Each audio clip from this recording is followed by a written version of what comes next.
Bismillahirrahmanirrahim. Bismillahirrahmanirrahim. Elhamdülillahi Rabbil alemin vel âkibatu lil muttaqin. Sallallahu teala ala Resulina Muhammed ve ala alihi ve ashabihi ecmaîn. Көз мончок тагынса болобу, дам салып тагынып жүрсө болобу дейт, болбойт. Көз мончок жакшы эмес, ошол сактайт десе ширк апарат. Кооздук үчүн тагып алса макул. Бирок кооздук үчүн да көз мончок такпаганы жакшы. Анткени адамдар сен жөн жаман күмөн ойлоп калбасын. Дайыма башка бирөө сен жөнүндө жаман күмөн ойлоп кала турган болсо, ошол күмөндөрдүн баарын жууп кетирип туруш керек. Мен жүрөгүм таза болсо болду дегениң менен башка бирөө жаман күмөн кыла турган болсо, ал күмөндөрдү жууп кетирип туруш керек. Ал-Хадия алайя деген китепте айтылынат, эгерде ошол көз маңа эмес, ошол мончокко тийсин десе, анда болот деп айтылынат. Бирок андай акыйданы кармаш өтө кыйын болгон себептен биз такпагыла деп айтабыз. Жанагы балдардын тумактарын тагып койгону, ошол балага тийбесин, көз ушуга тийсин. Мындай бир кызыл ала болуп турса, кара ала болуп турса, көз ошого тийип кетсин деген үмүт менен тагынган. Илгеркилер ширкке чыгарбайбыз. Бирок биз азыр эми андан көрө жөн эле дуа кылып, зикир кылабыз, жакшы болот деп айтабыз. Каргышка ишенсе болобу дейт, болот. Каргыш тиет, анткени бирөөгө зулумдук кылсаң, ошол мазлум болгон адам дуасы дароо эле тиет. Аны кантип кетириш керек? Андан кечирим сураш керек, астынан өтүш керек, акысын бериш керек. Ошондо гана андан кутуласың. Анан бирөөнүн акчасын алдап алсаң, карыз алып бербей койсоң, боюна кылып таштап кетип кала турган болсоң, алдап кете турган болсоң, ал сени каргайт, анын каргышы дароо кабыл болот. Бут кийимге маск тарса болобу? Болот. Намазды бут кийимен окуса болот. Эшикте окуп калдың, көчөдө окуп калдың, базарда жүрөсүн. Эгер ошол жана сапожканын этегинде жанагыдай бирнеке жабышпаган болсо, бутту карасаң таза көрүнүп турган болсо, таза болот. Даратканага кирип чыктың. Анан кийин жолду басканда же карды басканда ошону тазалап кетет деп түшүнөбүз биз. Ошону бутуңду чечпей окуй берсең боло берет. Кадимки мас өкүмүндө. Эми бардык эле мас кылыш кие албайт го. Сапожка менен, замогвар менен үстүнө мастарса боло берет, намаз окуса болот. Мисалы үчүн кече биз эмеде Байкалда окудук, сүрөтүбүздү интернетке чыгарабыз. Ошол жерде мен ботинкемен намаз окудум. Сыртта карда. Краснояр шаарында Кыргыз Енесай каналында иштеген кыргыз таксист жигиттерге дуа берип койсоңуз, кан жолдо жүрөбүз дейт. Ушундай канал барбы? Кыргыз Енесай деген. Дуа кылабыз иншалла. Баарыбыз чогуу дуа кылабыз. Бардык сапарда жүргөндөргө билесиңерби? Дуаны дайыма кылабыз биз. Дуабыз кабыл болсун деп дагы дуа кылабыз иншалла. Сиз бир жолу өзүңдүн айылыңдан үйлөнсөң жакшы болот дедиңиз эле, себеби эмнеде? Эми ысырап кетпей жол керек деген сөз. Бирок өтө жакын болсо дагы зыян болуп калат экен, 4 күн жакын төшөгө жыйылбайт деп. Кичине алысыраак болгон жакшы.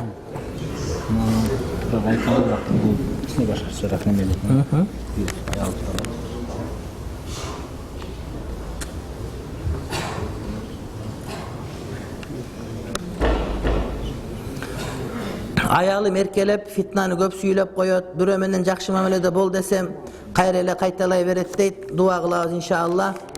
Анан мен ушундаймын деп ушинтерет кээ бир адамдарчы.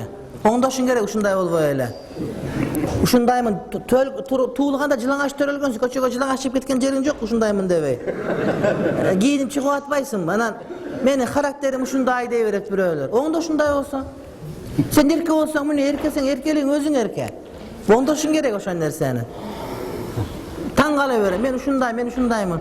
Ошентип жүрө бересиң өмүр бою. Оңдош керек. Кайталан.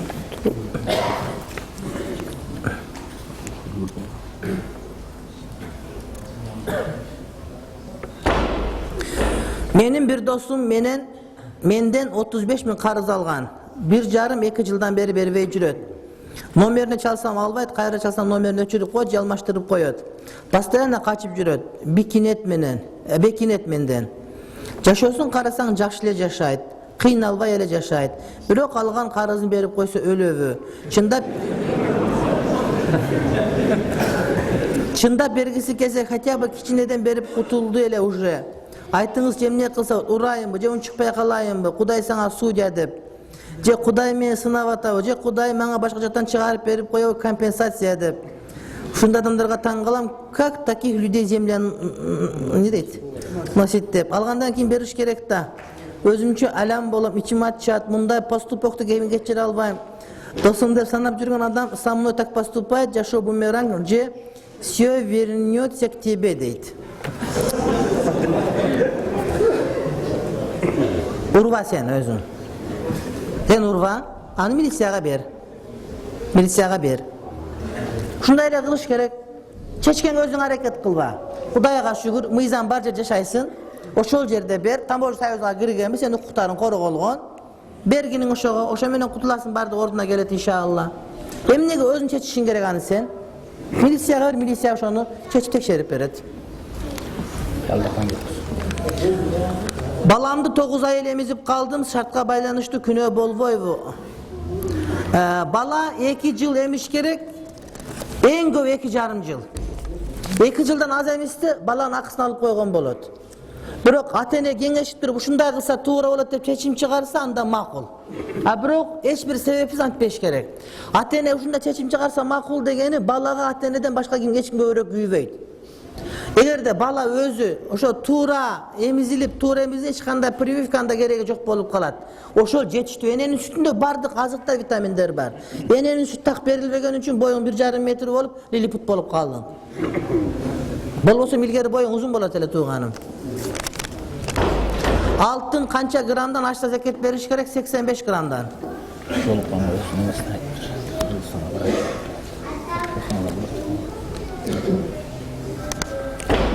Жүрөк өйгөн 2-3 суроом бар дейт. Кыргызстанга барайын деп жатам, Кудай жалгап өзүңүз келип калдыңыз. Мүмкүн болсо сизге 10 минутка жолуксам болобу? Жашоомдо чоң өзгөрүш болушу мүмкүн дейт, Алтынбек дейт. Мен жекече жолукса турган убакыт көп кетип калат. Анткени менин бул жерде туугандарым бар, дасторум бар, тааныштарым бар. Бардыгыныкына мындай барам деп убада бере албайм. Анткени бирине барсам бири калып калат. Биз ынтымак биримдик болушубуз керек. Ошон үчүн бардыгына калыс болсун деп эле келдик. Ошон үчүн мен бул суроону имам Дамбылдага берем. Имам Дамбылдабыз биякта экен. Карап анан эгерде ошо ыңгайы келсе мага жолут. Анткени бул жакка келгенде биз бул Хазиретке имам Дамбылдага сүйүн ажыларга биз баш ийебиз. Макулбу? Конок койдон жоош деген сөз бар. Анан жамандын коногу билет болбош керек. Силер да ушул жерде жүргөндө имам итаат кылганды билишиңер керек. Имам итаат кылганды билиш керек сөзсүз түрдө. Имам айткан буйрукту угуш керек. Намаздын убактысы боюнча, фатвалар боюнча, башка нерсе боюнча өзүңөрчө фатва чыгарыштын кереги жок. Ар бир жердин өзүнүн аалымы болот, өзүнүн муфтийи болот, ошого итаат кылганда береке болот. Итаат кылбай кыйын боло берсең, анда Кыргызстанга бар, ошо кыйындар менен разборка кыла бересиз. Только бу жерде ошол жердеги амирлерге итаат кылганды үйрөнүшүбүз керек. Итаатта береке бар. Итаатка баш ийбей туруп, ар ким өзүнчө кыймылдай берсе, анда берекенин баары кетип калат тууганым. Ынтымактын итаатта болот. Өзүнчө аалым болуп кыйын болбо. Кыйын болсоң, сен анда ошо кыйын боло турган жериңе барып кыйын бол. Бияка келип бизге фатва чыгарып, башка кылып, маселе айтып, бу китепте мындай, тиги китепте мындай деп айта бербегиниң сен. Sen okugan kitapты башкалар окуп бүтүрүп, ордуна жыйнаштырып коюп койгон керек болсо. Эки нерсе окуп алып, чыгып алып, маселе айтып, анан имам минтип айтты, мындай экен дейт. Фиккул ваки деген нерсе бар. Ошол жердеги саясат кандай кетип атат, маселе кандай болуп атат, кандай кылсак пайдалуураак дегенди сенден башка проблеманы түбүнөн билгендер сага жообун айтып берип атат. Сен эртең уктап туруп келип эле мындай деп сүйлөп койсоң, маселе чечилип калбайт.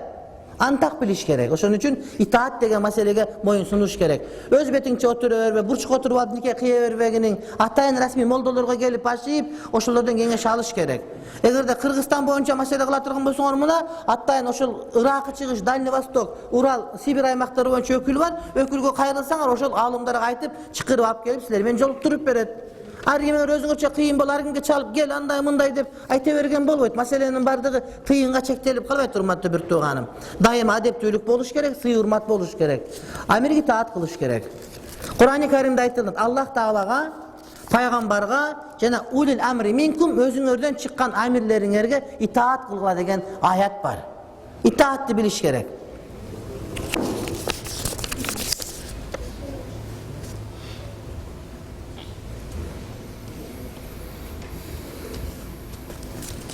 Kebir sorularga жооп bергim kelgen жок, antkeni bul problema sizlerдің şarыңarda жок, oşon üçin. Problema var, birok başka жерlerde.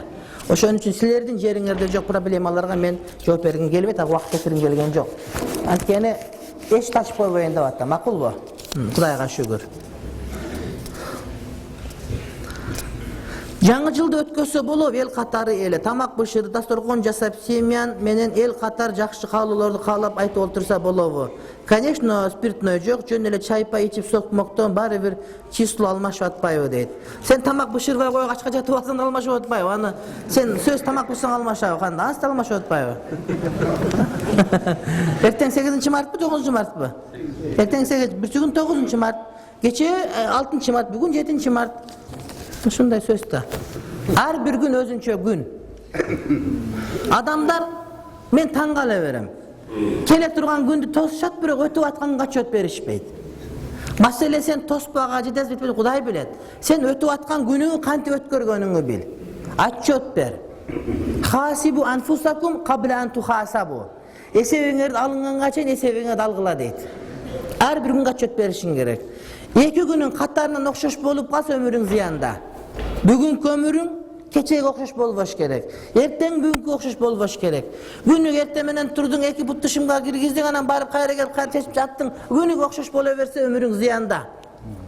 Ömürün ziyanda tuğanım. Altın şaka erkeke olur. Birok beloya zolota je platin erkeke mümkünbü. Beloya zolota degen bul altın nele? Boyap koy, onu şoğuşuna bir neke kılgan. Alem platina bul bolaveret. Altın, beloya zolota erkeke bolvoyt, alem platin erkeke bolaveret. Gümüşte görünüt, gümüşte görüngen menen kanday emi. Janagı geyler degen bir nekesin kesi ırgıt elesi ayal bolup kalbayt da. Oşunday ele söz, bul dele oşor al gümüş bolup kalbayt andan. Gümüş okşap görünsele kanday, joğanday bolvoyt. Namaz okup görünse dele munafık bolsa musulman bolvoyt da. Namaz okugan ilimdi, bilimdi baldarыбыз бар. Oşolor jogorku keňeşde iştese, Soçi deputat bolup, oşonda bar hakikat taza, çındık bolup ölköbüz önügü biz de bul jerde jürbeyt elek, bunday boluşu mümkün. Elbette mümkün. Elbette mümkün. Bul jerde jürgön bul jakşılık.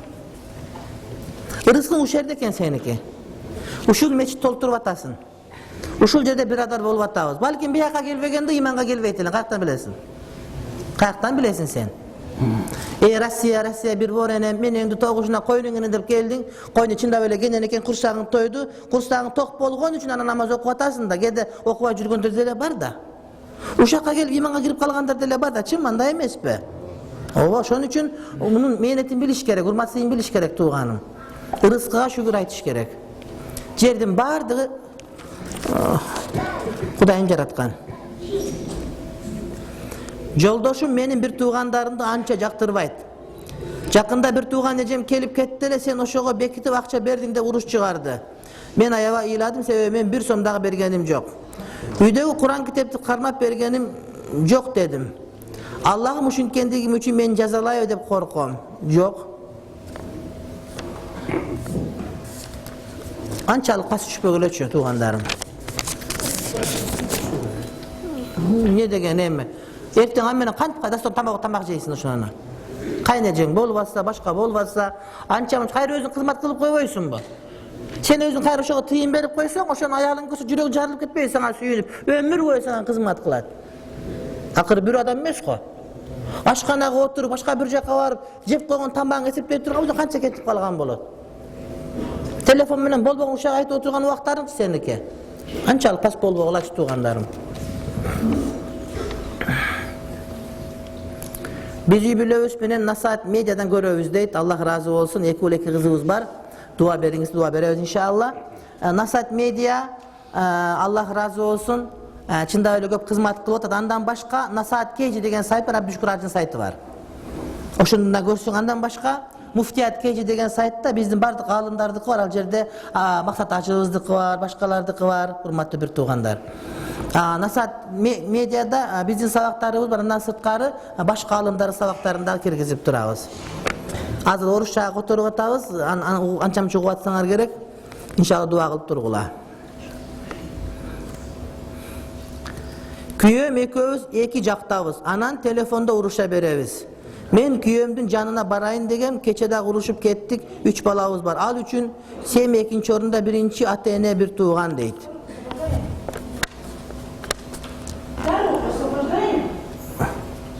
Таушламагыз.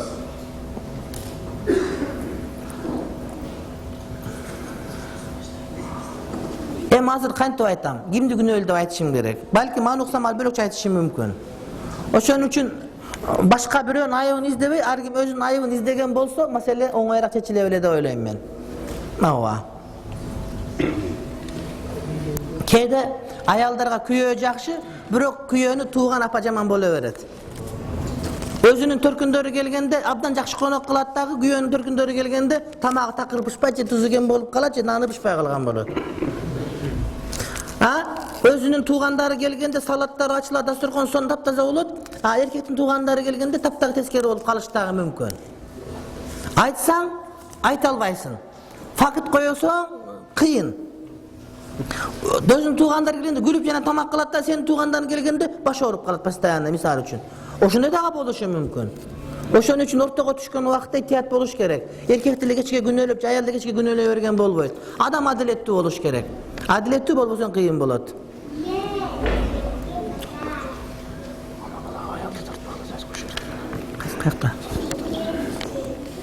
Неме? Аялдардын өңдөрү тартпайлыгы беттерин козу макулбу? Анткени аялдар аврет бизде. Аялдарды телевизор, интернеттен койгонго болбойт, анткени урматталыш керек. Көрүнгөн сүрөттү карай бергенде көз тийип кетет. Ошон үчүн үстүртөн алса бир жөн, биз дагы экранга чыгарганда мында ачык чыгарбайбыз, үстүртөн гана чыгарабыз. Макулбу? Ошондой эле интернетте, WhatsApp'тан башка жерден аялдар сүрөттөрүн койгон болбойт. Биздин аялдарыбыз касиеттүү болуш керек, урматтуу болуш керек. Макулбу? Урматталыш керек дайыма. Менин тууганым бирөөдөн акча алган, аны мени бер деп атат дейт. Колуңан келсе бер, анан бере албасаң бербе. Төрөлгөн балага акыйда кылыш керек дейт. Акыйда жөнүндө түшүнүк берип коюңузчу. Акыйка. Акыйка деген жентек деген сөз. Муну көп айтабыз, дагы бир айтып берем. Бала төрөлгөндө 7-чи күнү эркек бала болсо 2 кой союп, кыз бала болсо 1 кой союп, жентек той берет. Жентек той бергенде мал союлган койдун этин, малдын этин 3кө бөлүп, жанагы жандыктын этин. Bir bölügün ошол күнү казанга салып элди чыкырат, байкедей дебестен. Экинчи бөлүгүн таратып берип, үчүнчү бөлүгүн сактап коет үйдө. Бирок бардыгын таратып берсе деле, бардыгын бышырса деле, үй бүлө мүчөсү көп болсо, баарын салып жесе деле, сактап жесе деле боло берет. Эгерде 7-чи күнү мүмкүнчүлүк болбосо, 14-чү күн болсо 21-чи күнү. Андан кийин күнүнө карабайт, качан колунан келсе кыла берет. Эгерде ата-энеси ага жентек бербей калган болсо, анда ар ким өзүн өзү кылса деле боло берет. Жентек берүү акыйка Малики, Хамбали, Шафи мазхабы боюнча сүннөт, Ханафи мазхабы боюнча мубах менен мустахабтын ортосунда. Эгерде балага 2 кой союш колунан келбесе, 1 кой сойсо деле жарай берет. Бирок маселе кан акканда, сойгондо, акчасын таратып берип коем десең өтпөйт.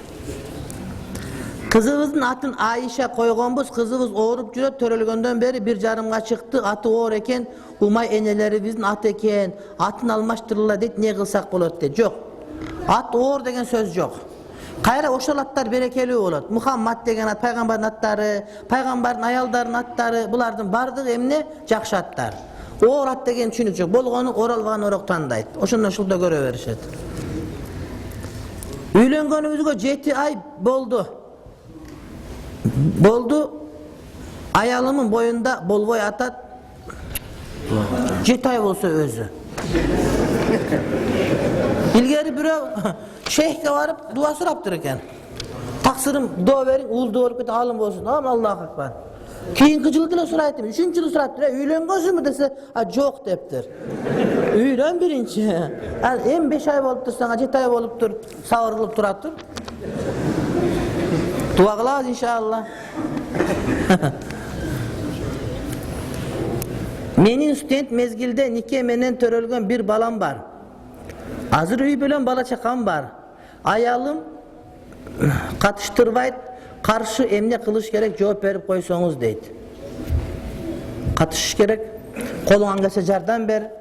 Anan ayalına aytpay koysan öyle bolat ana.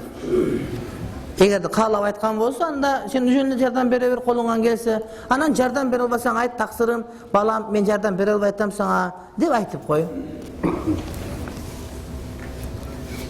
Bugün 85'ke çıkan atam operasiya bolup dua kılıp koyuңuzdu, Allah şifa versin. Erkek kişi köp jıl ayalı menen yaşap uruşup, ayalın bala çakasın köçöөгө aydap, артынан жалган сөздөр менен жамандаганы жакшы бу. Кандай дейсиз? Албетте жаман бул, туура эмес. Musulmandık ideologiyası kanday boluş gerek. Bayatan beri aytıp atkандай boluş gerek.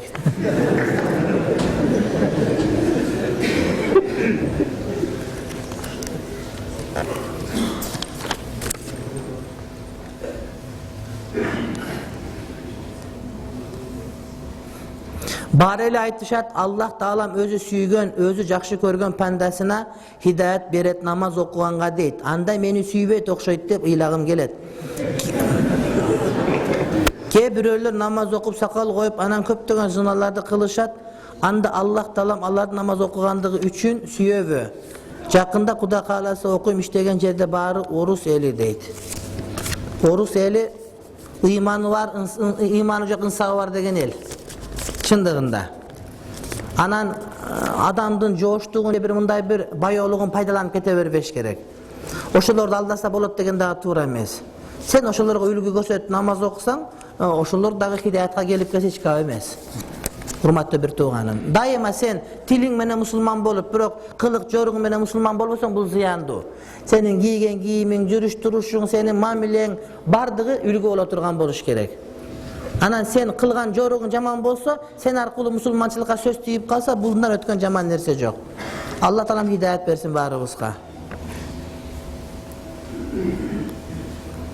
Allah Taalam pendesini jaratkanda enenin kursagında jatkanda ele anın kim bolorun, kaçan ölörün barın bilip anan жазган дешет. Anda kee biri 20 жашта alkaş bolup ketet, kee biri adam öldüröt, kee biri jakşı adam bolup sov işlerdi kılıp жүрse de күнөөсүz kamalıp je öldürüp koyuşat. Bulardın peşenesi şunda bolovu je özübüz tandayбыз. Mınday. Taqdırga жазылган деген söz Kuday Taalam seni kaalasan, kaalabasan oşonu atkarasın деген söz emez. Однозначно ушундай.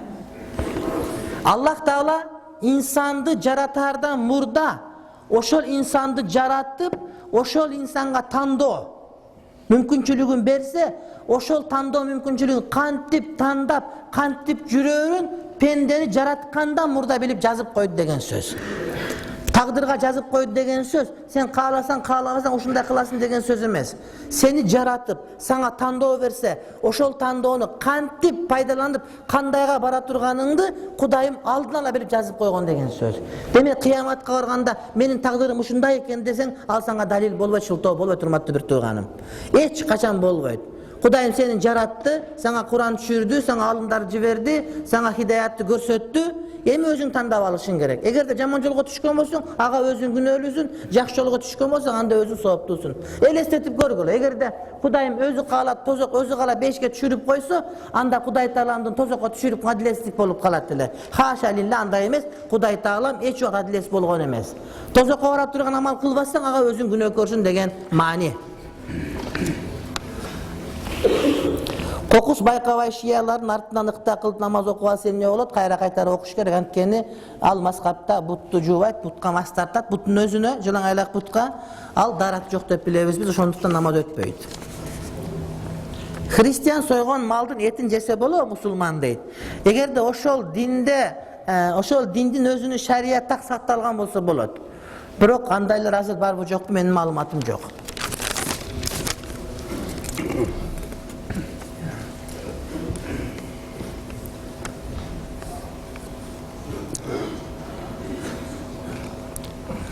Menin surayın degenim namazdın faziletleri jana paydaları jönündө kenenirээк aytıp berseňiz deyt.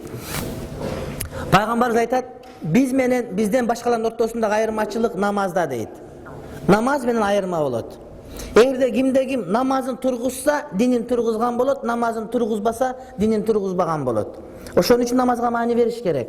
Эгерде кимдир бирөө намазын тургузган болсо, демек ошол адамга ишенсек болот. Намаз окубай туруп деле мен жакшы боло берем десе, ага ишеничибиз биздики азыраак болуп калат. Ал эмес жумхур аалымдары эмес, балким Хамбали мазхабынын аалымдары кимде намаз окубаса, ал мусулман эмес деп айткан пикирлер дагы бар. Чындап эле кимдир бирөө намазды парз эмес деп айтса, ал адам ыймандан чыгат. Эгерде кимдир бирөө парз деп туруп, бирок жалкоолук кылып окубай койсо, бул адам ыймандан чыкпайт, бирок фасык болот. Намаз биздеги эң негизги түркүк. Намаз адамдын өзөгү стержин деп айтсак туура болот. Эгерде намаз жок болгон болсо, анда адам ар нерсеге кирип кете бериши мүмкүн.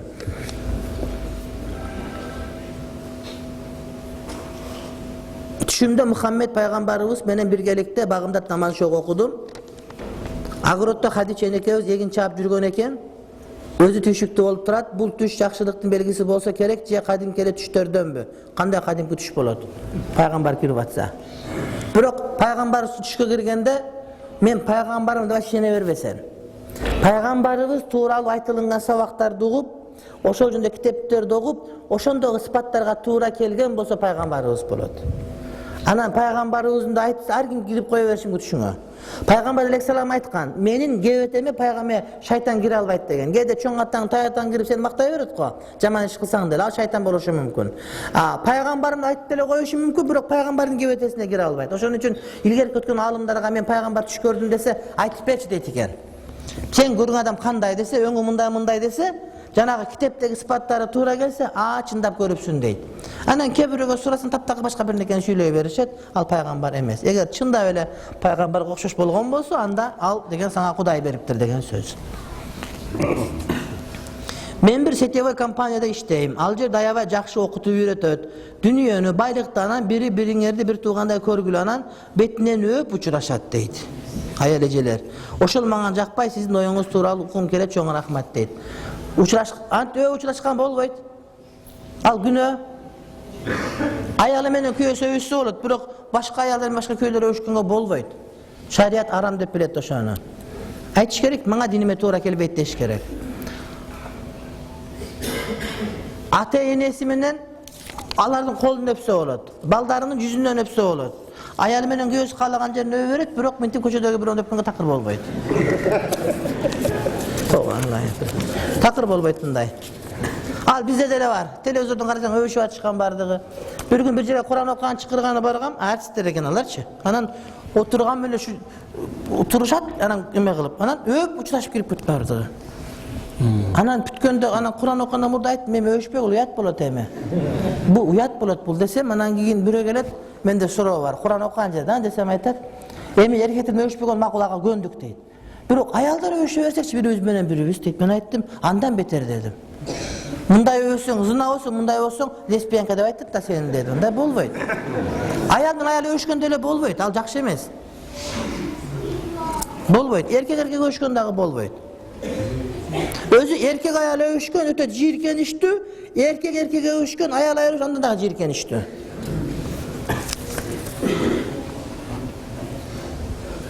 Менин агам көп жылдан бери Россияда башка динди кабыл кылып, эми кандай кылыш керек? Шарият жолу менен Кыргызстанга алып кетсем, элге уят шерменде кылабы дейт. Даават кыл, дуа кыл.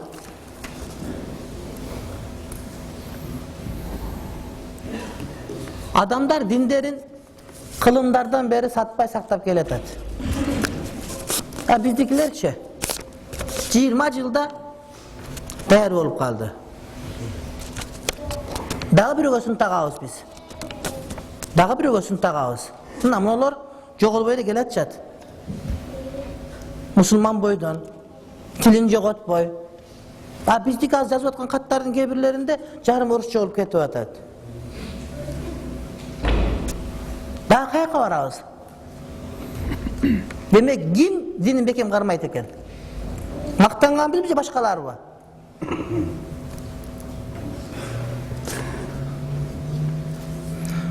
Тойдон 4 айдан кийин төрөсө нике жүрөбү, бала менен эмес, жашашка энебиз каршы эмне чара колдонсо ошону ачык айтып коюңчу дейт. Toydun 4 aydan keyin törösü nike жүрөбү дейт. Toydan 4 aydan burada ne болгон экен? Ким менен болгон экен? Сен менен болгон болсо нике жүрө берет.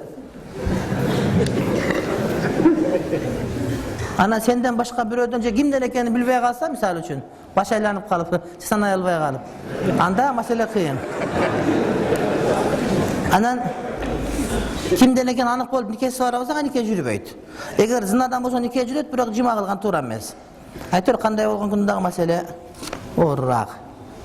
Кайсыл күндөр орозо кармаганга болот? Жана эрежелер кандай кененирээк айтып бериңизчи. Жуманын дүйшөмбү жана бейшемби. Биринчи, төртүнчү, понедельник, четверг күнү орозо кармаган сүннөт болот. Тартип ошондо багымды тазалана чейин ооз бекитип каласың, шамдын азандан кийин оозуңду ачасың, ошол.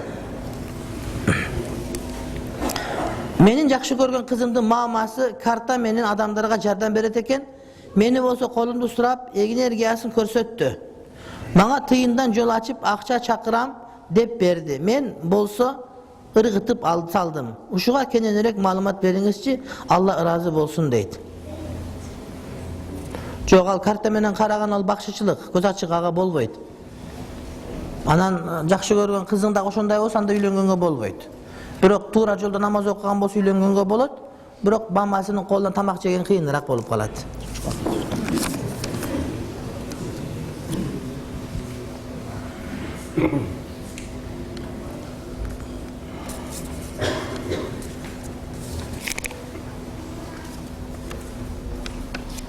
Чочко эмнеге арам дейт? Кур'ан-ы Каримде арам делген үчүн.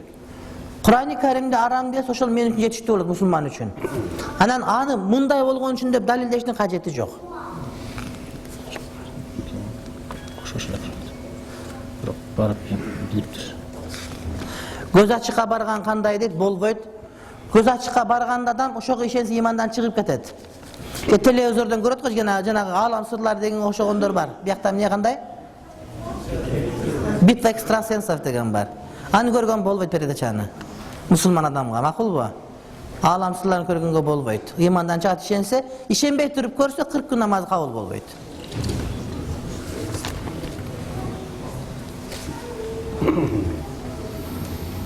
Бирөөлөр акча бердим, 4-5 бере элек, бирөөсүн жолуктуруп сурасам берем деген жок, ошол бойдон калганын көрө элекмин. Өзүм сураштан деле уялып жатам. Алар бергенден уялбаса, менин сурашым шарт бегер өздөрү билип бербесе, сурай бер. Өзүң акчаң. Алдына 10 жылдан ашты көп суммада эмес, бирок ошол убакка салыштырмалуу жакшы эле акча. Кээ бирөө айтат, аркы дүйнөдөн соогун аласың деп, эгер бербесе. Ошол убактагы акчаны алтынга которуп, ошол убакта канча грамм алтын келсе, ошонча грамм алтынын тыйын сага бериш керек болот. Бербесе кыямат аласың. Эгерде колуңан келсе барып эле ал. Бирок ал ошо муктаж болуп калып, мындай бир таптакыр колунан келбей, мындай бир банкрот болуп калган болсо, анда кыйнашың туура эмес. Bir baykem, bölö baykem, uğul balalı bolusuna dua kılıp koyuңузчу. Özüm üylönün деп жүрөм, İslam şartında üylönüp alууга dua kılıp koyuңузчу. Deyt bakıt inşallah.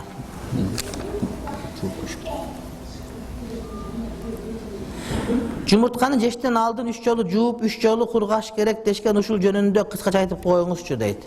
Эми жумуртканы сырты тооксун жана тезеге жабышып калганда жууш керек, аны жууп эле канча жей бересиң. Жууп тазалаш, эми тазалаш деген бул бар нерсе. Анан сөзсүз түрдө 3 жолу жууш шарт эмес, аны сууга салып кайнаткандан кийин, сууга салганда тазалап салыш керек, андан кийин бышыргандан кийин ошонун кабыгын алып салып туруп ичин жей бересиң. Эч ким кабыгы менен жебейт. Ana kavga menen çekin gelmezse aram.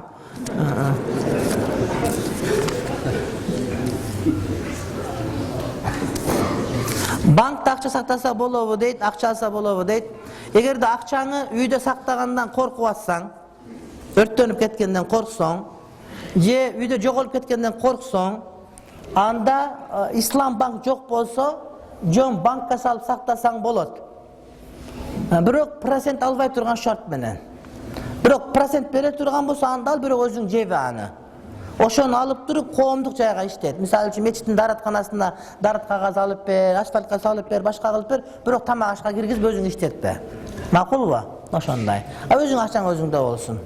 Процент алган арам.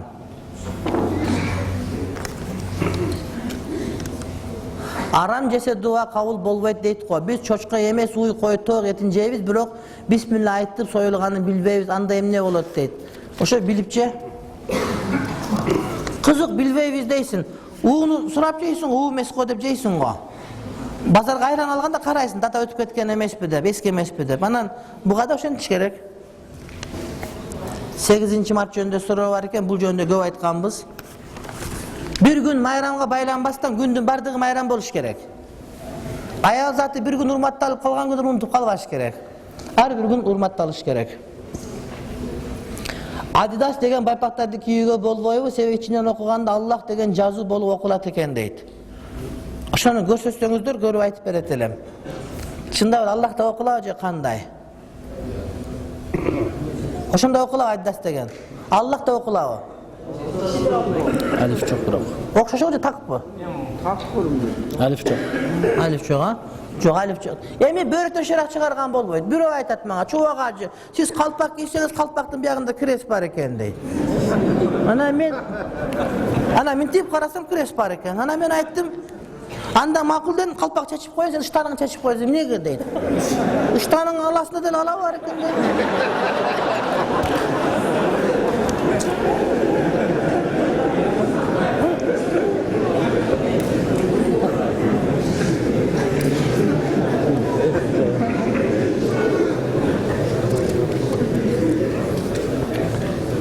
Öyle İsa aleyhisselam tuuralı aytıp berseniz deydi. İsa aleyhisselam hakikat paygambar. İsa aleyhisselam öldürülgen emes türü. İsa aleyhisselam kıyamatta düşüp İslam hükümmen hüküm jürgüzöt. İsa aleyhisselam düşkönde bir nerseleri sındırıp bir nerseleri soyup öldüröt, kaçırıp. Allah çoçkon öldüröt İsa paygambarımız. İsa paygambar aleyhisselam kimdegin paygambar emes imandan çıgat. İsa paygambar kim Kuday dese musulman bolboyt. İsa paygambar bizim paygambarımız.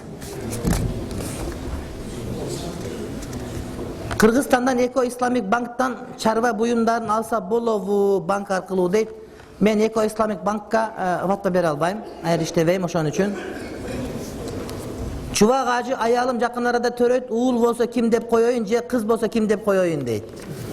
Negizi at suraganda kağızı жазып beriş gerek. Menin atı mınday, ayalım atı mınday, baldarım atı mınday, apam atı mınday dep. Anan uşul attardı kaalayım dep жазып bersen, oşundan tandap durup jakşırağın koyup berin hareket kılabız biz. Men at açsan, men çoğun atam atı deyit. Dağı açsan atayın atı deyit. Dağı açsan mınday deyit. Onu ataysan ondun bardak tuğanlardan çıkıp kalat. Dana men sana mene apendimi geçik ayta otura durgan. Demende kitap çok bolsa kolunda. Sen oşunday kıl. Bunun atları bana jagat, uşul atların kaysilarini koysam jakşırak bolot desen, men aytam bunu jakşı sebebinde de aytıp berem men. Özü acı olup durup köz açıklık kılıp yolunu açıp berem de özünce ofis açıp alganlara kanday değilsin. İmanı yok. Acılığa barsela kasiyetli olup kettiğin söz emez. Adam acılığa varsa, oşol adam acılığa bargandan keyin acılığa barganга чейинки абалынан жакшы жака өзгөргөн болсо, acılığı kabul болгон болот. Эгер андай болбосо, анда acılığı kabul болгон эмес болот. Men күндө багымдат намазынан кийин 41 жолу An-Nas, 41 жолу Falaq сүрөсүн, 101 жолу Fatiha окуп, чайга дем салып, өзүмө жана аялыма берем. Мунун зыяны жокпу? Зыян иштен кеч калып каласың ушу. 41 жолдан окуп, 101 жол окуп отуруп, анан айбет болуп калып, жумушка барбай калсаң, анда зыян болот. Бирок эменин өзүнүн только пайдасы бар. Сапар намазын, касыр намазын жакшыраак түшүндүрүп бересизби? Сапар намаз деген кимдир бирөө өзү жашаган жерден 90 километрден ашык жака сапар ниетинде чыкса, ошол адам жашаган жерден чыккандан баштап 4 рекеттүү парз намаздарды 2 рекеттен кыскартып окуйт. Бул 5-дин 4 рекет парзы, асырдын 4 рекет парзы, куптанын 4 рекет парзы. Ал эми багымдаттын 2 рекет парзы, витир, важип, шам намазда толук окуло берет, сүннөт намаздарды колуңдан келишинче окуганга аракет кыласың. Мына ошол сапар намаз, мына ошол касыр намаз. Ayal menen erkek jınыстык мамиледе болгондо эркектин үстү ийнине чейин жабык болуш керек дейт, ачылып калса эмне болот дейт. Кокустан камерага тартылып алса элдин баары көрүп калса уят болот. Макру болот. Макру болот. Мен досторум менен фирмада таксиде иштейбиз. Ар кандай заказдар болот, кафеге, клубка же болбосо спиртнойго барып келиш керек болот дейт. Ушул болобу дейт. Oşol adamlar özleri çıkıp seni menen koşulup barıp geliyor je sen bar alıp gelip berişin kerekpi? Masele uşunda. Egerde seni bir adam zakaz kılsa, seni maşinеңe düşüp seni menen barıp kalagını alıp kayra gelse, sana günah jok. Bирок sana arak alıp gelip berdi, akçası ber, sen bar alıp gelip bersen aga şerikteş bolosун. Adam taşıp bargan başka mesele, başka kılgan başka mesele. Şunuktu tuğanım. Antkeni biri çakırdı, sen bardın kayra geldin, sana günah jok anda. Taşıp gelip bersen günah bolosун. Davud paygambar boyunca malumat berip koyospu. Temir menen Ustemir usta olgan bu paygambarı Davud aleyhisselam Zabur degan kitep düşkön, biz paygambar dep iman keltirет işenebиz. Kartta oynayıp işte küfürlük yerde tamakты karabay jeşet, Allah razı olsun deydi. Kartta oynagan şariatga toora kelbeyt. Şahmat oynagan durus, bирок sabaktan kaltırıp namazdan kaltırбаса. Küfürlük yerde tamakты karabay jeşet deydi. Bulardan bardığını aytып atabız. Adam hareket kılış gerek bu boyunca. Biz kaza namazın jönünde söylep berseniz, namazımız kaza olup kalsa kantip okusak bolat. Kaza namaz saparda жүргөндө kaza bolsa, kasır kılıp kaza kılıp beresin. Jön ubakta kaza bolsa, anı jöndөгүдөй kılıp kaza kılıp beresin. Azыр үйдө kaza olup kaldı, saparga çıkkanda kolun boş bolup kaldı. Misal üçün menin kaza namazım var, peşim 4 rekat. Anam bugün uşu yerде turup kaza kılgım kelse 4 rekat kılıp kaza kılıp berem. Namaz kanday avalda kaza bolsa, şonday avalda kaza kılıp atkарып берилет. Анан ниет кылганда kaza namaz деп ниет кылсаң боло берет. Kaza деген өтүп кеткен намазды өзү убагынан кечиктирип аткарып берүү деген эле сөз. Men yakında kızdığı oldum. Atın Madine dep koyuyoruz. Madine degen emne? Madine degen şahar degen söz. Madina degeni kızlarga at koyulunganı oşol özünçe şahar bolsun degen jakşı mani. Baldары imandı olsun, übülölü olsun, berekeli olsun. Oşol özü şahar bolup, özü menen özü şunday bir baktılı olsun diye yaşat. Barakallahu fil mavhubati lakum.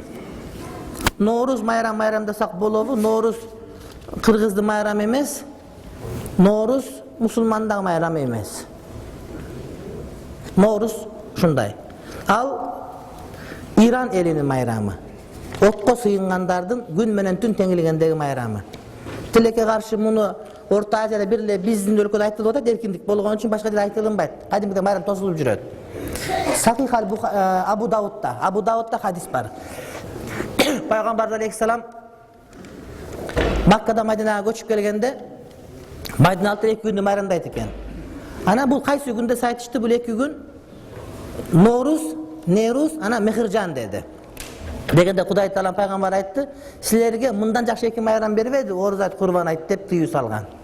Bu boyunca kitaplarda toltur aytılıngan baktuluk formulası da menin kitabımda var. Play Market kirsine çıkılıp durat. Nooruz kanday degen söz. Ana nemi? Çoçko sarayga kuruluşka iştese bolot.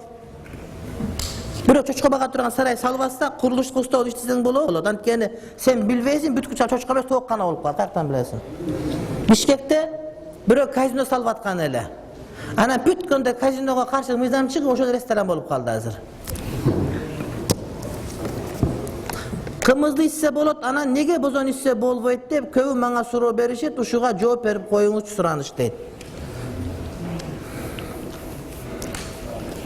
Kımız dele, bozo dele mas kılsa haram bolot.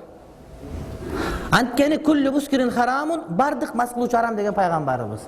Kımızga meyiz koşup, açıtıp, anan navat koşup, saktap koyup, anan güzündө aga sahar salıp, жаздын içe turgan bolsoň samogон bolup kalat da al haram bolot. Antkeni mas kılууchunun bardık haram degen söz var bizde. Atı kımız bolsa ele jok. Misal üçün bir tamak kılıp su dep turup, şunu mas kıla turgan kılıp koysoň oşol haram bola berişi mümkün. Şart bizde mas kıla turgan nersenin bardığı haram.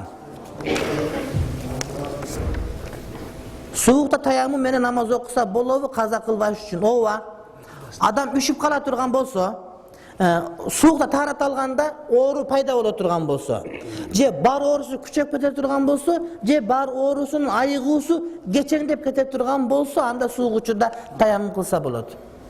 Наскинин Адидасты аңтарганда мына бар чыгат экен. Алиф жок да.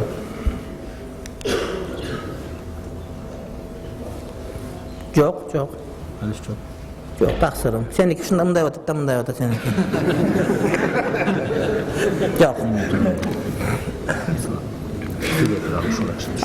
Jabhatan Nusra, anan Daesh jönündө Siriyada bolup atkan masele çoğun aldamçılık var ayerde.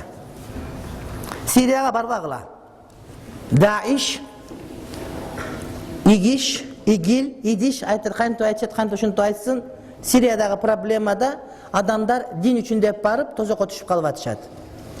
Al jerde sen emes, senden başka alımlar düşünbеген köптөгөн problemalar var. Kırgızstan 5 milyon 6 milyon bolsa Siriya 30 milyon. Sana yerde muhtaçlık yok. Eğer çındap bolgonda dele.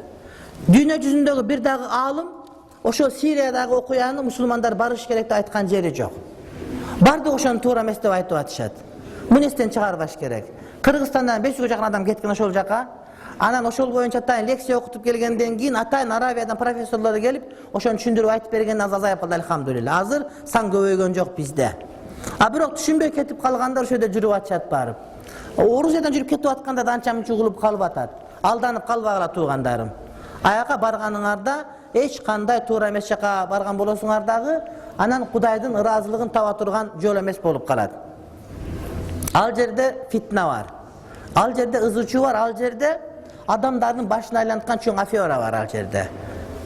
Кээ-бир маселелерин билебиз, кээ-бир маселесин билбейбиз, кыяматка чыга турган болот. Кимди бирөө сен азыр ошо жака чакырып аткан болсо, билгиниң ал сага жакшылык каалаган жери жок.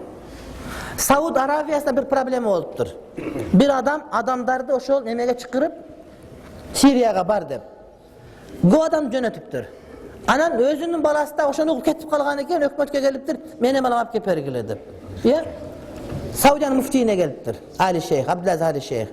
Ana aytты, бирөөнүн балдары барса болот, сенин балаң барса болобу, бара бербейби? Жок, астагфирулла, мен ушундай эле. Көзү акчага иштейт экен, акча берет экен. Алданып калбагыла. Алданып калбагыла. Технический майлар тийген кийимдер намаз окуса болот, нажас эмес.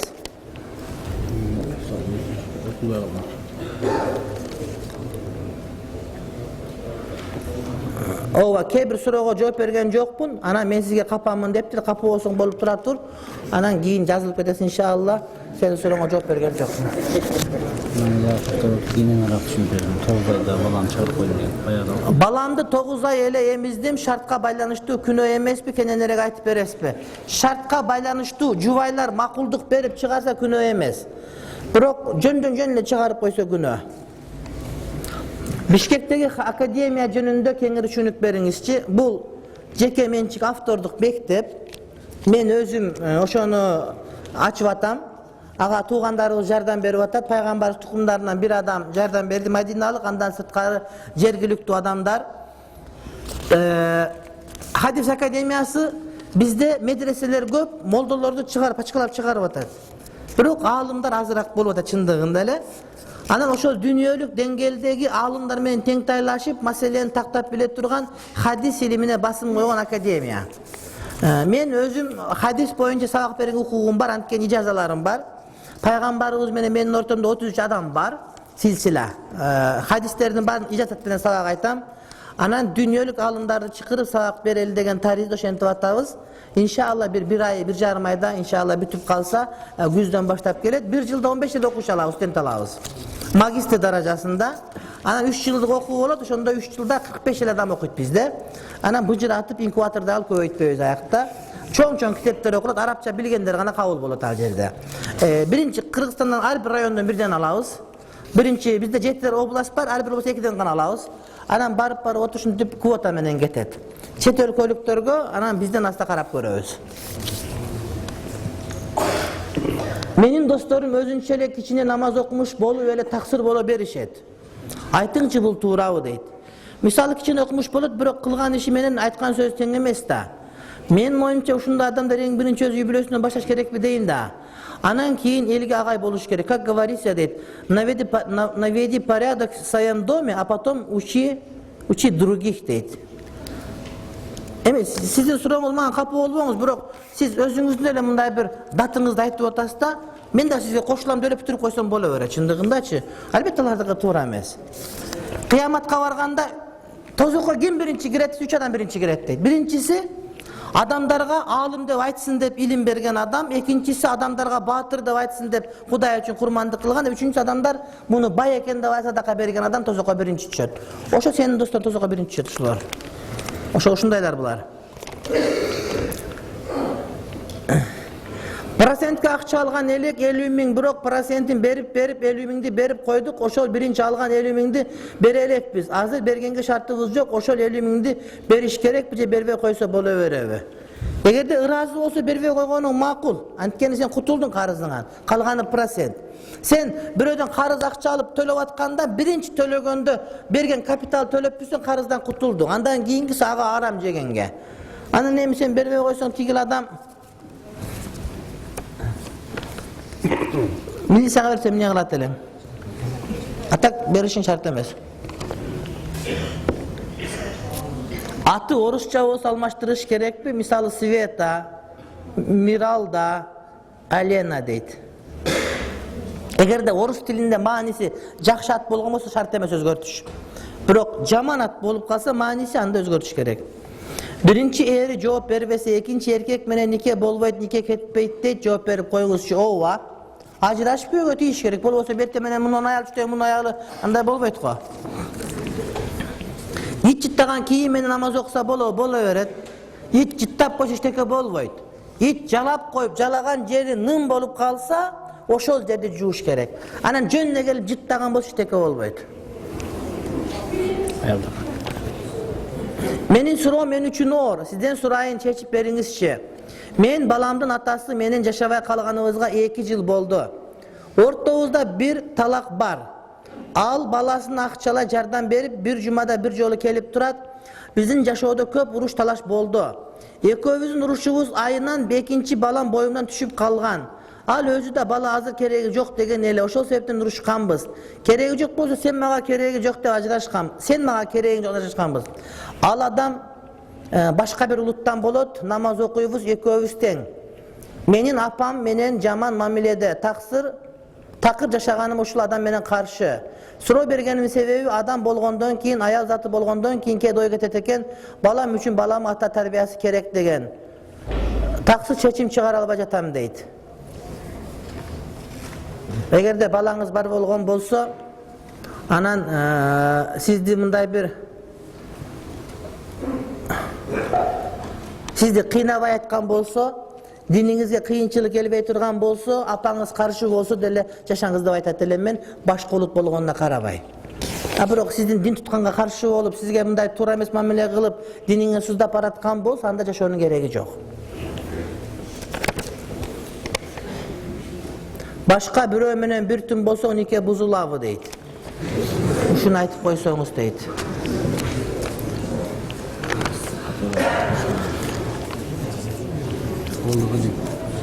Nike buzulat dep aytkanda nike buzulbayt albatta. Biroq nike buzulbayt dese anda bir tün bola öret eken dep nike buzulbayt dese bola öret деген söz emes da tuğanım. Nike buzulbayt andan. Biroq al aram iş kıldı, günөө iş kıldı. Adam arak içip atkanda, oşonte bir tün biri menen bolup atkanda iman özüne mында ajırap turat deydi, bölünüp turat deydi. Oşonda canın çıkıp ketken bolsa emne bolot eleng? Canım Mustafa'ya şu cevap verildi. Batinkeme namaz okusa olur. Batinkeme namaz okusa bolobu deydi, kışın deşik suluk bolsa bolot dep ayttım, cevap berdim buga. Sabaktardı bir isele okusaňar inşallah köp cevap çıkıp kalat. Erkek bizde, kunacın közün süzbese bu kacibin üzövi degende menin ikem var, başka biri menin cınıstık mamilede bolgom. Bizim nikemiz buzulduğu jok bu deydi. Buga kanday karayış deydi. Şu jaman karayım ayava, jaman görüm. Kıcalat bolam, ilagım gelip betet. Tuğandar, Allah barыңardan razı olsun. Kırgızlar oturuver uşuntip biz. İlgerde ele mana set oturuverçibiz bilesiňer, gündöp tündöp dep. Eýme hazır alamdaş zamanında bardygy teknika menen oşol internetde kalgan sabaktar dugastar inşallah. Allah Taala barыңardan razı olsun. Men bul jaka gelgende Süýün Hacı menen, Damla menen, Moldakeöz menen, Mufti Haziret menen bardygyn düşündürüp jiberebizde aytkandan alyspyz. Bolgonu gebir sorularga жооп берип, ошол аркылуу pikir alışsak, ana birimiz türüyle görsök, ana kıyamatga barganda ошо сүйлөшкөн элек, дос болгон элек, şunda ziyaret kılgan elek degen manide kabar algany, ziyaret kılgany gelip atабыз. Oşon üçün bir soruların cevapların men konak bolğan üçün bu жерде kатуу ayta algan jerim jok. Antkeni bugün birinchi жолу görüşüp atsam. Anan oşonun bardığın katуу aytkan bolsam balkim bирөө örteyişi mümkün. Men özüm bara turgan jerime barıp alan, oşol жерден özümün oturgan jerimen oşol kalaganda kılıp aytıp berem, balkim anın жоонду уккансыңар inşallah. Masele uçuraşkanı geldik, ziyaratımızı kabul kılsın, sizlerin de ziyaratı kabul kılsın. Ayta turgan kеңешибиz, biz hurmatlı bir tuğandar, sizlerge daima dua kılabız. Daima sabahımızda sizlerge dua kılabız. Sizler dağı duada unutpagıla. Sizler bizdin mamleketibizdi, elibizdi, jeribizdi, jana dinibizdi bir başkalarga jaman көрсөтпөгүлө dep men tilek kılat elem. Allah razı olsun barыңardan. Anan gelgen apalar, ejeler de razı olsun. Azır sağ kuşu menen jıyıntaldı, birok eşikке çıkpay tursaňızlar, ayal zatı birin çıkıp ketse, aralashıp ketpeylik. Eşikке iki başka hoca bir beşigi. Bir oşoğa erkekler çıkpasa, ayaldar çıkıp ketse, andan kiyingan erkekler çıksa, oşonda aralashpay telek. Ana uşunça şariya sakta oturup anan çıkıp atkanda aralashıp ketsek, daha kuyat bolup kalat eken. Erkekler çıkpay tursa. Amin. Bismillahirrahmanirrahim. Rabbana atina fid dunya hasana ve fil ahireti hasana ve qina azaben nar. Allah Taala bardığımızga bekem iman versin. Adaldan ırıskı versin. Kuday Taalam tüz yolga salsın. Kuday Taalam jakşıga şerik, jamandan alыс kılsın. Kuday Taalam ovas oma taybas taalay versin. Kudayım ajıraşıp ketkenler jaraştırsın. Tarınış жүрgөндөр tavuştırsın. Boydoktorubuz üylönüp kardalı kızları jakşı göğe tigendi Kudayım nasip kılsın. Kudayım uyu joktorga uy versin, uy joktorga uy versin. Adaşıp жүрgöndөрө hidayet, tawfik, insaf bergen bolsun. Kuday Taalam den soğluk bersin. Kuday Taalam adaştırmasın. Kuday Taalam başka biröödön jaman sözünü, jaman gözünü, anın jaman kolunda Kuday Taalam sorduk sombuluk көрсөтпөсүn. Kuday kim kanday aruu maksat tilek menen sabak okkany gelgen bolsa, Kuday oşo tileklerinin bardığın kabul kılsın. Kudayım ıntımaktın çıtın ketirbesin. Kudayım şermende kılbasın. Kudayım şermende kılbasın. Alısta, mekeningerde, jergengerde, jergebizde silerdi karap, ümit kılıp kütüp durgandar var. Kuday Taalam oşolordun ümitini aktatkan bolsun. Kuday Taalam tıyın tav iştep жүрөсүңөр, oşol tıyınыңарды ayıldagı toylorgo, veçillerge jumşabastan bir paydalı, erteň barganda bala çakana eliňe gerek ete turgan jер jumşy nasip kılgan bolsun. 10 yıl iştep, ateneňe jönötüp, ateneň günüge jalan göýnek kiyip, toyga barıp jogotposdun, oşonu ateneň paydalı jaka jumşagandy, sen bargandan keyin kıynalbastan jaşap ötkөрgön nasip kıla turgan jerge jumşagandy Kuday Taalam nasip kılgan bolsun. Oşakta bir jön atenebizde Kuday Taalam insaf tawfik bergen bolsun. Kuday Taalam uşul jerde жүрөбүz, başka biröөгө jamandyk kılgandan Kudayım saktasın. Kuday Taalam özü omat bersin. Kuday Taalam uşul jerde imamçılık kılıp atkan mufti hazretibizge Kuday Taalam dem soğluk bersin. Şu barыбыздын başыбызda turup sizlerge baş göz imam bolup turat. Kuday Taalam uşul kişini adaştırbaсын. Uşuga itaat kılgandy Kudayım nasip kılgan bolsun. Janımdagı özübüzdün moldakilerge, jamaat, kaksakaldarga, sırtta gelgen mınaki apalarыбыз, ejelerimiz, karındaşlarыбыз, kızlarыбызga, ana uşul jere ökülü bolgan mına sүйün acыбыз Kuday Taalam bardyk taksirlarыбызды karekebizge den soğluk bersin. Kuday Taalam özü pendelerine ıra görgön jakşılıklardan bardığın ıra olagan bolsun. Rabbana hablana min ladunka zurriyeten tayyibe inneke semi'a dua. Rabbana atina fid dunya hasana ve fil ahireti hasana ve qina azabener amin. Bir rahmetike erhamer. Allah razı olsun barınlardan.